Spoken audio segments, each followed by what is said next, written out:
Unemployment, 4%. S&P 500 near all-time highs. Consumer spending holding steady. If you just looked at the headlines, you'd think America is doing great. Actually, more than great. You'd think we nailed it. The talking heads on CNBC are using words like soft landing.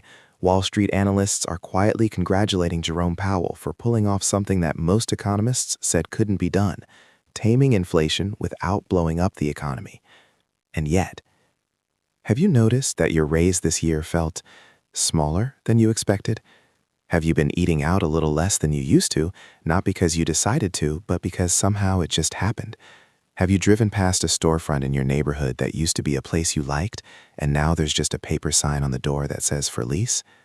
Have you opened your credit card statement lately and done a double take at the interest charges? These things don't make the news. They don't show up cleanly in economic data, but they're happening quietly, structurally, and they're connected to something most Americans haven't fully connected the dots on yet. Today's video isn't about scary headlines or market crash predictions. I'm not here to tell you the sky is falling.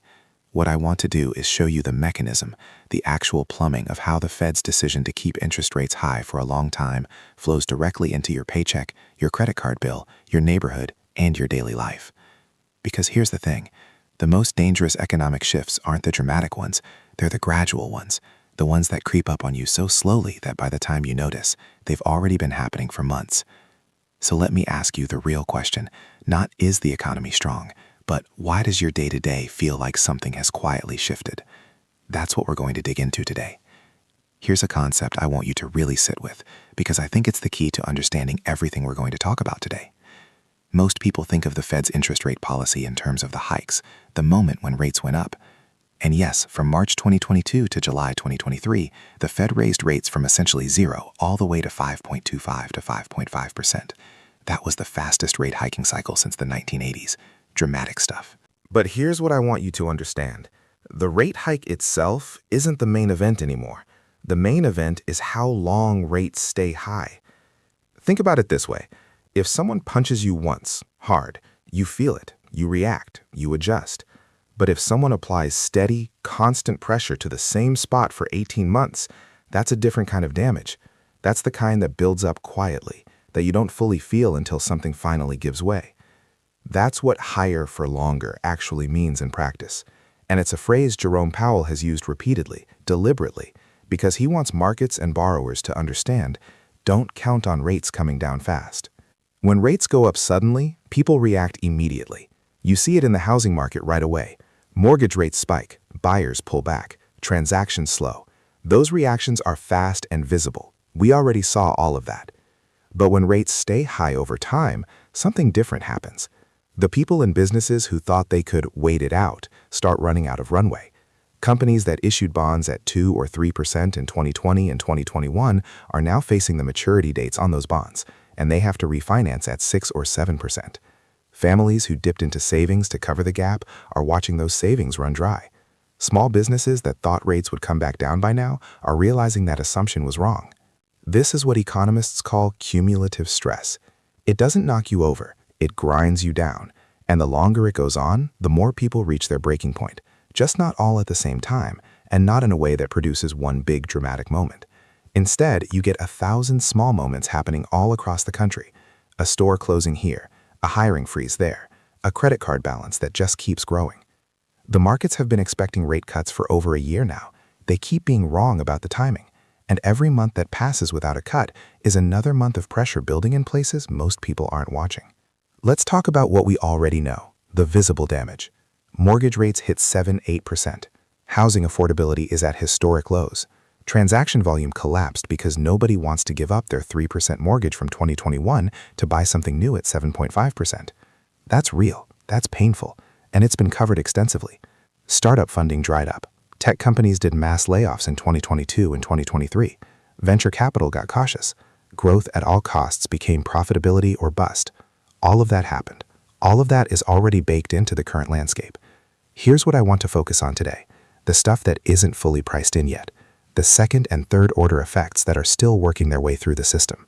The pressure that's been building quietly and hasn't fully surfaced yet. 5 areas. And what makes all 5 of them unusual is that they share the same characteristic. They move slowly. They don't produce a single dramatic moment. They produce a slow, steady accumulation of small changes that eventually add up to something significant. The first is what's happening inside American companies, not mass layoffs, but something more subtle.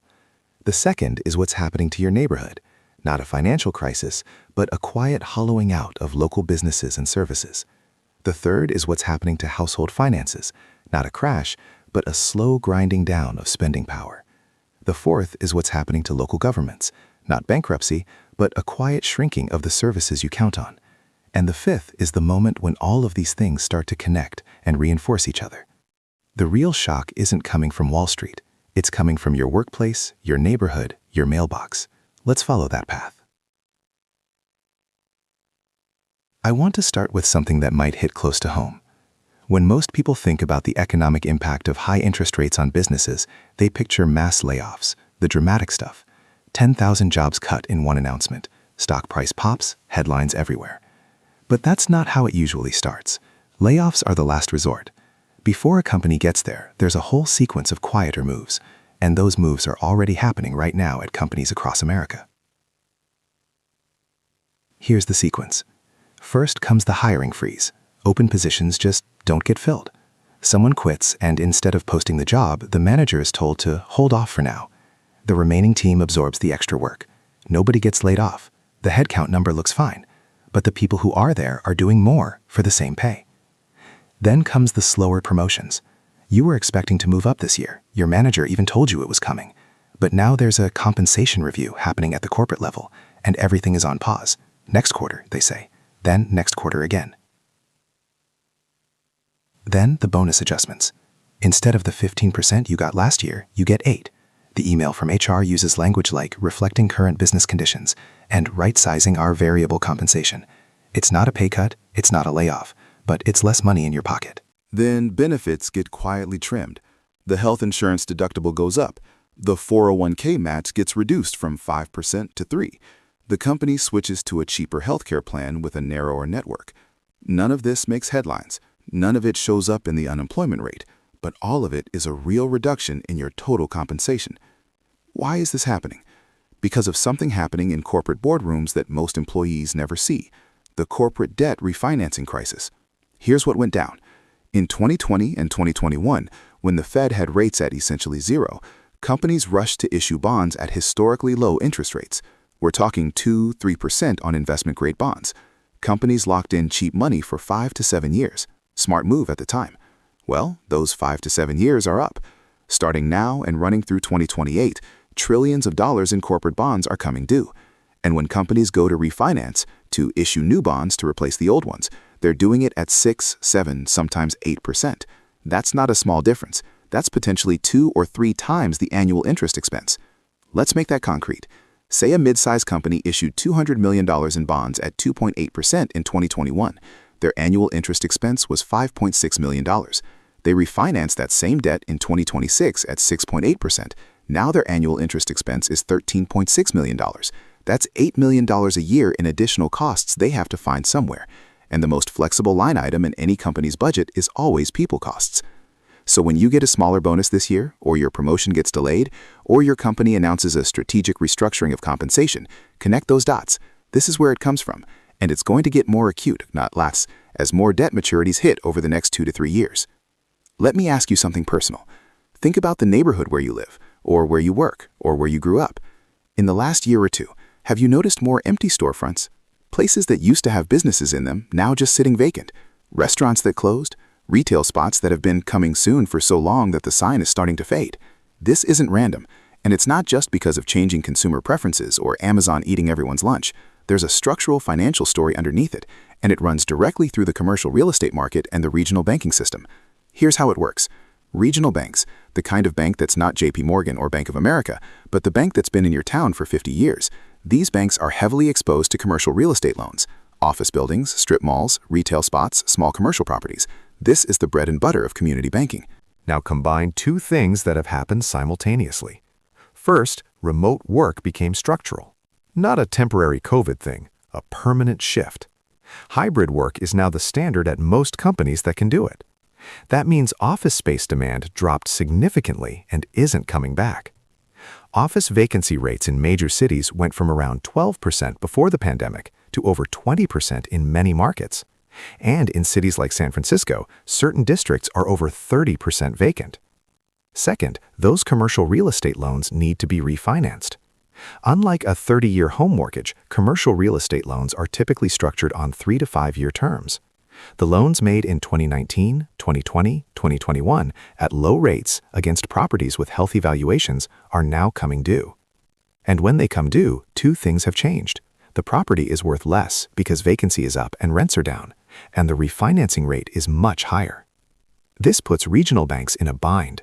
Their loan books have assets that are worth less than expected, and some of those assets are going to start defaulting. When that happens, what do banks do? They get cautious. They pull back on new lending. They raise the bar for loan approvals. They reduce credit lines. And who feels that immediately? The small business owner trying to get a loan to open a restaurant. The contractor who needs a line of credit to take on a bigger project. The neighborhood entrepreneur whose business model requires access to affordable capital. When that capital gets harder to access or disappears entirely, businesses don't open. Businesses that were barely making it can't get the bridge loan they need to survive a slow month. And so storefronts go dark, neighborhoods lose their texture, the for-lease signs multiply. This isn't the 2008 financial crisis. There aren't exotic derivatives creating systemic overnight contagion. It's slower than that, more local than that. But in some ways, that makes it harder to see coming and harder to stop once it starts. Now, let's get personal. Let's talk about your wallet. Credit card debt in America crossed $1 trillion for the first time. Auto loan delinquencies hit their highest level since 2008. The personal savings rate dropped well below the pre-pandemic average. These aren't abstract statistics. They're a description of tens of millions of households that are running out of cushion. Let me walk you through what's actually happening at the household level. Credit card interest rates have been running above 20%. Some cards are at 24, 25, even 27%. If you carry a balance, you know what this feels like. The minimum payment keeps going up. You're paying more each month just to service the debt, which means you have less available for everything else. And if you're making only the minimum payment on a significant balance at 22% interest, you're essentially on a financial treadmill, working hard just to stay in place. Auto loans are another pressure point. During the pandemic, car prices went through the roof, used cars especially. A lot of people bought cars at peak prices, financed at rates that seemed reasonable at the time but have since gone up. Monthly payments of $700, $800, even $900 are not unusual anymore. And on top of that, auto insurance rates have exploded, up 20 to 30% nationally over the past couple of years, driven by higher repair costs, rising car replacement values, and increasing weather-related insurance losses. Then there's the student loan piece. The federal student loan payment pause ended in October 2023. More than 43 million Americans have federal student loan debt. When payments resumed, they had to find those hundreds of dollars per month from somewhere. Initially, a lot of people managed by drawing down savings, but savings are finite. Once that buffer is gone, the student loan payment starts competing directly with rent, groceries, car insurance, and everything else. Here's what a household tipping point actually looks like in practice. Meet a hypothetical family. 2 working adults, 2 kids, own a home in the suburbs. This year, the husband's bonus came in at about half of last year's. The wife's student loan payments restarted. The car insurance renewal came in significantly higher. The credit card minimum payment nudged up because the balance crept up last summer when the AC unit died and they put the repair on the card. What does this family cut first? Eating out. Then streaming subscriptions. You don't need 4 of them. Then the gym membership nobody was really using. Then the family vacation gets scaled back. Home improvement projects get postponed. The new appliance that was on the list gets bumped to next year, maybe. None of this is catastrophic on its own, but multiply it across 50 million households and you've got a meaningful drag on consumer spending. And American consumer spending is about 70% of GDP. When that starts to move, when the cumulative pressure on household budgets reaches a tipping point and people pull back, that's when you start to see it in the economic data. That's when the slowdown becomes undeniable. The question isn't whether that tipping point exists. It does. The question is when we reach it. And by every indicator I'm looking at, we're getting closer. At this point, you might be wondering, why doesn't the Fed just cut rates? If all of this pressure is building, why not just lower the cost of borrowing and let people breathe? It's a completely reasonable question, and the answer reveals exactly why this situation is so difficult. Jerome Powell is navigating what might be the hardest policy environment in decades. The Fed has two official mandates: price stability and maximum employment. But in practice, right now, Powell is trying to balance three competing risks simultaneously, and there's no move that satisfies all three. Risk 1. Cut rates too soon and inflation comes back. This is the 1970s scenario. Arthur Burns, the Fed chair at the time, made the mistake of declaring victory on inflation before the job was done. Rates came down, inflation reignited. His successor, Paul Volcker, had to raise rates to nearly 20% to finally kill it, and in the process triggered a brutal recession. Powell has studied this history. He has explicitly said he will not repeat it. Risk 2. Keep rates high too long and you cause the very damage we've been describing. Companies can't refinance affordably, regional banks start to crack under commercial real estate stress, household budgets hit their breaking point, consumer spending falls off a cliff. You get a hard landing, or worse. Risk 3. There are wild cards Powell can't control. Geopolitical events, energy price shocks, another global supply disruption. Any of these could reignite inflation just when it seems like it's finally cooling down, forcing the Fed to keep rates high even when the economic data is screaming for relief. This is why Powell keeps saying data dependent. It's not a dodge, it's an honest description of an impossible situation. Every time market expectations of a rate cut build up, some piece of inflation data comes in hotter than expected and resets the timeline.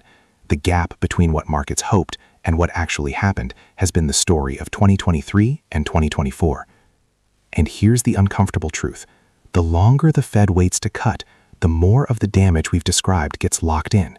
Job losses that happened because a company couldn't afford its refinancing don't get undone when rates eventually come down. Businesses that closed because their line of credit got pulled don't reopen. Savings that got drained to cover expenses don't automatically refill. The policy response is always lagged. The Fed acts on data that reflects what happened months ago. By the time the data clearly shows the damage we've been describing, that damage will already be deeper than the data suggests.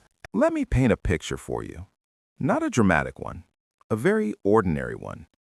It's a Tuesday morning. A guy named Marcus, mid-30s, works in marketing at a regional manufacturing company, has a wife, 2 kids, a house with a 2.9% mortgage that he locked in during 2021. He opens his work email. The subject line is from HR, 2024 Annual Incentive Compensation, Important Update. He reads it. His bonus this year is $1,800. Last year, it was $4,200. The email explains that the company has adjusted its variable compensation structure to reflect current operating conditions and investment priorities. He sits with that for a minute, then closes the email. That evening, his wife Sarah is going through the mail. There's a statement from her student loan servicer. The monthly payment has stayed the same, but she does the math in her head. At this rate, they'll be paying this off for another 11 years. She puts the statement face down on the counter. Marcus takes a walk after dinner, passes by the sandwich shop he's been going to for 6 years. There's a handwritten note on the door. To our loyal customers, after 14 years, we've made the difficult decision to close. Thank you for everything. He stands there for a moment, genuinely surprised. He thought they were doing fine. He gets home and checks his credit card app before bed. There's a notification. His minimum payment for next month is $47 higher than this month. He pays it, moves on, doesn't think too much about it. None of these things, individually, is a crisis. Marcus and Sarah are not in financial distress. They're managing. But the cumulative weight of all these small things, the lighter bonus, the student loan, the rising minimum payment, the closed neighborhood shop, that weight is real. And it's shaping their decisions in ways they might not even consciously recognize. They're eating out less. They canceled one of their streaming services. The bathroom remodel that was on the plan for this spring got pushed to maybe next year. They're not scared. They're just tighter, more careful, less spontaneous. Multiply Marcus and Sarah by 50 million households. That's not a personal story anymore. That's a macroeconomic trend. That's consumer spending slowing. That's business revenue declining. That's companies cutting hours and freezing hires. That's the cycle beginning to turn. This is how it works. Not a crash, not a single dramatic moment that everyone can point to, a slow, accumulating pressure that eventually becomes undeniable, that eventually shows up in the data as a recession or a contraction or whatever we end up calling it. The crisis doesn't arrive as a news alert on your phone. It doesn't come with a dramatic stock market ticker. It comes as a smaller number on your bonus email. It comes as a line item on your student loan statement. It comes as a for lease sign on a storefront you walked past 100 times. It comes as a slightly higher minimum payment notification on your credit card app on a Tuesday night. That's the real face of what higher for longer means. Not in theory, in practice, in your life. I'll say it one more time because I think it's worth sitting with. The economic pressures we're describing aren't hypothetical. They're already in motion. The question isn't whether they'll affect you. The question is whether you see them coming. Understanding the mechanism doesn't make you immune, but it does mean you won't be blindsided. And in my view, that's worth a lot. In the next video, we're going to talk about what you can actually do about it. Practical moves for protecting your household finances in a high-rate environment. I'll see you then.